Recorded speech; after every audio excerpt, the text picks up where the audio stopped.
Hello students, English medium standard 7th social science lesson 3 codes and there importance. तो इस lesson में हमें जो है कोड्स एंड उसकी इम्पोर्टेंस के बारे में बताया है। Read the story and answer the questions. There was once a king who lived in the grand palace. There was a river at a distance where the village washerman would wash clothes daily. One day the washerman and his wife were washing the clothes till late, and it grew dark while they were returning home. Suddenly a bullet came from the directions of the palace which hit the washerman, killing him on the spot. On the next day the washerman's wife went to the court to seek justice. The king listened to her carefully. She said, the bullet came from the directions of the palace only. The king thought over the matter for a while and asked her to come the next day. When the king investigated the matter, he found out that it was the queen who had fired the shot. She was found the hunting but had no intention to killing the washerman. The people of the village, including the washerman, went to the court the next day. She asked the king to give her justice. He reassured her, saying, I will ensure that you get justice. Everybody was listening to carefully. तो यहाँ पे जो है हमें बताया है कि ये जो एक स्टोरी की तरह बताया कि स्टोरी को पढ़ना है, समझना है, उसके आंसर देने हैं। तो यहाँ पे बताया कि एक जो है यहाँ पे गांव था एंड वहाँ पे जो है किंग ग्रैंड पैलेस में रहते थे। एंड वहाँ पे जो है डिस्टेंस में थोड़ी दूर जो है यहाँ पे एक नदी थी जो कि राजमहल से दूर थी थोड़ी। एंड वहाँ पे जो है धोबी जो होते हैं वॉशरमैन एंड उनकी वाइफ जो है वह लोग जो है वहाँ पे नदी के किनारे जो है कपड़े धोते थे। तो जो है एक दिन वो लोग जो है लेट आ रहे थे कपड़े धोकर, रात में काफ़ी अंधेरा हो गया था उस टाइम पे। तो सडनली जो है अचानक वहाँ पे जो है यहाँ पे जो है राजमहल वहाँ से एक जो है गोली जो है वह आई एंड वह गोली लगी, जिसकी वजह से जो है वहाँ पे जो वो वॉशरमैन यानी कि जो धोबी था वह जो है वहाँ पे ऑन द स्पॉट मर गया, उसकी डेथ हो गई।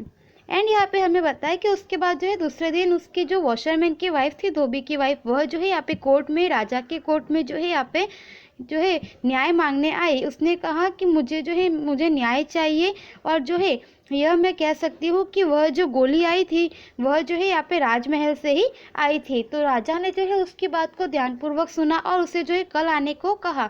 फिर राजा ने जो है उस बारे में इन्वेस्टिगेशन किया, छानबीन की, तो उन्हें यह मैटर पता चला, उन्हें यह पता चला कि वह जो गोली आई थी, वह जो गोली छोड़ी गई थी, वह जो है उनकी रानी, उनकी बेगम के द्वारा जो है वह छोड़ी गई थी। वह जो है वहाँ पे उनका इंटेंशन जो है धोबी को मारना नहीं था, उन्हें जो है शिकार का शौक था, इसीलिए वह जो है इस प्रकार से जो है उन्होंने यहाँ पे गोली छोड़ी थी, परंतु उनका जो है इंटेंशन यहाँ पे धोबी को मारना नहीं था। तो फिर जो है वह दूसरे दिन धोबी की वाइफ वह वहाँ पे वापस से कोर्ट में आती है और राजा से कहती है कि मुझे जो है जस्टिस चाहिए और मुझे जो है भरोसा है कि आप जो है न्याय दोगे। और सभी जो है वहाँ पे ध्यानपूर्वक सुन रहे थे। उसके बाद में यहाँ पे बताया है ऑब्जर्व एंड राइट, कि ऑब्जर्व करो एंड उसे यहाँ पे लिखो। What do you seen in this picture. तो यहाँ पे बताया कि इस पिक्चर में आपको क्या दिखाई दे रहा है। What is the special about this idol. तो यहाँ पे बताया कि इस आइडल का जो स्पेशल क्या है। व्हाट डज इज सिम्बलाइज, तो यह जो है क्या दर्शाती है, इसका चिन्ह क्या है। उसके बाद में आगे यहाँ पे बताया है why is a scale kept in the hand. तो यहाँ पे बताया कि हैंड में जो है यहाँ पे स्केल क्यों है रखी गई। What does the sword symbolize in the hands of the idol. तो यहाँ पे बताया कि इसके जो एक हाथ में तलवार का जो है वह तलवार क्यों रखी गई है। What is the idol known as, यह जो है किस तरह से जानी जाती है। Why is the scale in the hand of the idol balance. तो यहाँ पे बताया कि जो है क्यों यहाँ पे बैलेंस करने के लिए यह रखी गई है। Why is the goddess of the justice blindfolded. तो यहाँ पे बताया कि जो न्याय है वह जो है ब्लाइंड फोल्डेज क्यों रखा गया है। उसके बाद में यहाँ पे आगे हमें बताया है कि why does she not give a wrong verdict. तो यहाँ पे बताया कि वह जो है यहाँ पे किसी के साथ भी जो है अन्याय नहीं करती और जो है यहाँ पे जो है गलत जो है वह निर्णय नहीं देती। तो यह क्या दर्शाती है, तो यह जो है यहाँ पे आपको जो ये चित्र में बताया गया है इस इमेज में, वह जो है गॉडेस ऑफ द जस्टिस, तो यहाँ पे जो है न्याय की देवी की तरह इसे जो है यह माना गया है, और यह जो है हमें कोर्ट में देखने को मिलती है, और यह इस चीज़ को दर्शाती है कि यहाँ पे जो है न्याय होता है, किसी भी तरह से जो है यहाँ पे भेदभाव नहीं होता, जो है निष्पक्ष रूप से न्याय प्राप्त होता है। उसके बाद में यहाँ पे बताया गया है read and understand. Our country is the democratic country, तो हमारी जो कंट्री है वह एक डेमोक्रेटिक कंट्री है, लोकशाही कंट्री है। The judiciary of the court of the country is independent and unbiased, तो यहाँ पे हमें बताया कि हमारे यहाँ पे जो जुडिशरी है वह जो निष्पक्ष रूप से हमें न्याय प्राप्त होता है, इंडिपेंडेंट और स्वतंत्र है। Those who do not abide by the law are the considered as criminals.